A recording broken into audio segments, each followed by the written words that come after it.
Saving Beige by Kimmy L. Davis. Chapter 5, The Seven of Cups. "Mom," I called into the dark. A nasty itch sat in the back of my throat and my head pounded. I heard her feet on the stairs and the door to my room pushed open. "What's the matter, sweetie?" Her weight shifted the mattress just enough that my head felt like it would explode. "Ow," I moaned. My head and throat hurt. She touched her cool hand to my forehead. No fever, but if you feel that bad, there's no reason you can't stay home today. No test, right?" She turned to leave. "I'll call the school and be back with some cough syrup for your throat before I leave. Daddy's in Nashville this week, so if you need anything, you're going to have to call me, okay?" I nodded and relaxed my body, sinking into the down mattress pad, and closed my eyes. Despite the feeling that I was really in the coffee house with Kira, I knew I was dreaming. She sat there, smiling at me, glancing curiously towards the counter. "He's an amazing guy, you know. You could do a lot worse."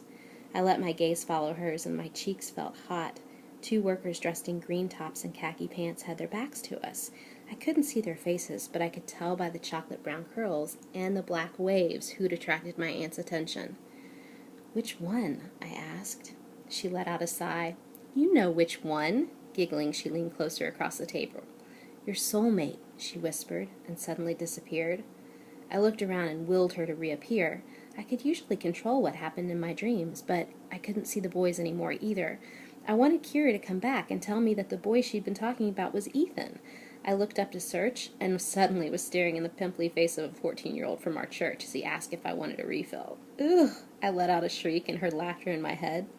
I jolted upright and looked around my room. The house was silent. The cough syrup sat next to me on the table. It was just a dream. Kira wasn't there. But had she sent me a message? She'd said soulmate. That was perfect. If Ethan was my soulmate, then I was on the right path in my decision to have sex with him. Maybe it wasn't just a dream. A sense of joy overtook me. What if my deceased aunt was actually talking to me, giving me the advice that I desperately wanted? It would be a good idea to talk it over with Clarie, minus the soulmate sex part. If it wasn't Kira, I would have to decide about Ethan on my own. If it was really Kira in the dream, then I had her blessing. Unfortunately, that didn't make me feel any more confident about doing the deed. It seemed the more time I spent thinking about Fortunes and Sam, the more confused I became. The nightlight next to the door glowed in my dark room, reminding me of the hermit's lantern. Maybe my guidance could come from the tarot. I rolled and reached beneath the bed to my box of private stuff. Everyone in my family knew where I kept it, but they were all too busy to care. I pulled a smaller box from inside and shivered with the thrill of owning my own witch's tarot. I knew if my parents found them in their mind, there would be no doubt I was into something freaky. Along with the cards, I pulled out a small white candle Clarie gave me and tried to recall what she taught me. Always light this when you read the cards, just to be safe and keep the good spirits near. Due to the no lighting anything decree in the Parker house, I had to buy a lighter in a drugstore across from the coffee house. Every lighter I could buy said childproof, but being almost 16, I hadn't worried about being able to work the thing. Click, click, spark, dark. I started to throw it to the side and would have given up if not for the sincere warning in Clarie's voice when going over the rules. "Wait a second.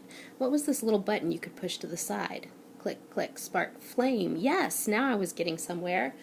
I took the cards from the silk scarf that had been my great-grandmother's. Holding them reverently in my hands, they'd come with a small booklet explaining each of their meanings and different types of spreads. But Clarie was adamant that because it was my calling, I shouldn't be corrupted by what some manufacturer threw together.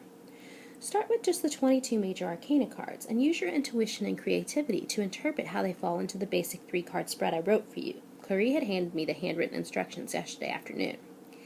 The first card represents the past, the second is the present, and the last card predicts the future. You can use this for a yes or no reading too, but I want to show you that later myself. I laid out all the major arcana cards and began picking them up one by one. The first card, numbered 0, was called the Fool. He didn't look that stupid. He seemed to have no cares in the world and was busy enjoying his day with his little dog at his side. I guess you could be too happy and not do anything at all with your life. That would be foolish, so I thought maybe I had a good feel for what the Fool could mean in a reading. I continued with the next card, the Magician, on through the last major arcana card, the World. It was interesting how my mind would come up with meanings before I could even begin to rationally think them through. Clarie wanted me to bring the deck on my next visit and have me explain my interpretations of each card so she could refine them and correct them if need be before I became too attached to my meanings. But I knew when I did, they'd be right. Sometimes she just clicked with something. or someone. I took a deep breath and recalled Kira's face in my mind. I shuffled the cards, cutting them 3 times with my left hand and asking my question over and over. In my online research, it said that was the closest hand to your heart. I dealt the 3 cards face down in front of me. What if I got the wrong answer? I began to regret asking about Kira. Could the tarot answer metaphysical questions like what happens after we die? I flipped over the first card and tried to let my intuition take the lead. Bright light flashed, and I felt really warm. 2 children rode on the back of a white horse. They were so close I could smell the horse, and strangely, I could feel their emotions. They were having so much fun, and their love and friendship bubbled inside me. Ha! I was instantly brought back to reality by the sound of my own laughter. I looked from the card to the candle and back to the card. What the heck? I'd felt connected to the cards at Clarice, but this was 1,000 times more intense. That was amazing. It was easy to see why the sun would represent my past with Kira. We could have been the children on the horse. She wasn't only my aunt, but my friend, and that warmth I felt from the blindingly bright sunshine was the same warmth that was missing from my life now that she was gone. I flipped the next card hesitantly.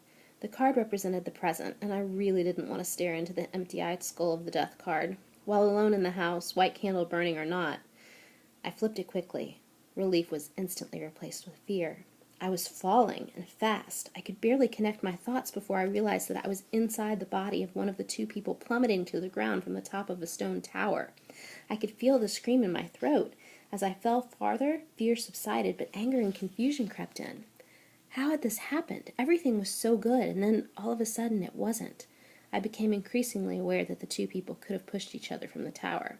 There was destruction all around them. Sadness, fear, anger, and loss enveloped me in a familiar darkness.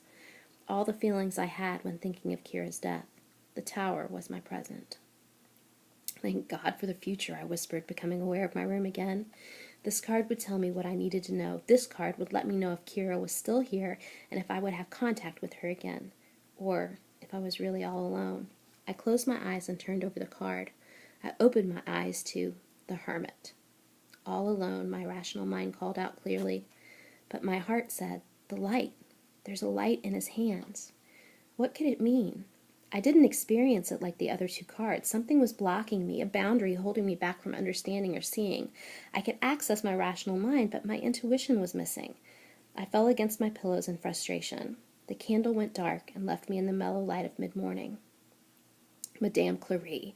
She would have something to say about this. I calmly collected the cards, wrapped them in the silk, and placed them in my purse. I grabbed my Red Sox baseball cap, which aggravated my headache but covered my dirty hair. The sweats and a tee I slept in would pass for day wear. Could I pull this off? Mom was working until 5 and then had to pick up Charlie from soccer. There was no way she'd be back to check on me. I had my cell back. She'd text me on that first. Dad had flown to Nashville last night, so his car was in the garage. Not having a license didn't mean that I couldn't drive. I remembered my grandfather's voice. A young woman should know how to take care of herself, and that means knowing how to drive anything she might run into one day. We spent the summer I turned 13 on his farm in Elkhorn, Kentucky. It was one of the best summers of my life, and also the most useful so far. I stared at the extra set of keys on the pantry wall, imagining the soft leather seats of my dad's new car. I'd have to remember the way the seat was adjusted, and just how it was parked, but if I could put everything back, I might avoid detection. My body vibrated in indecision. To drive or not to drive? That was the question.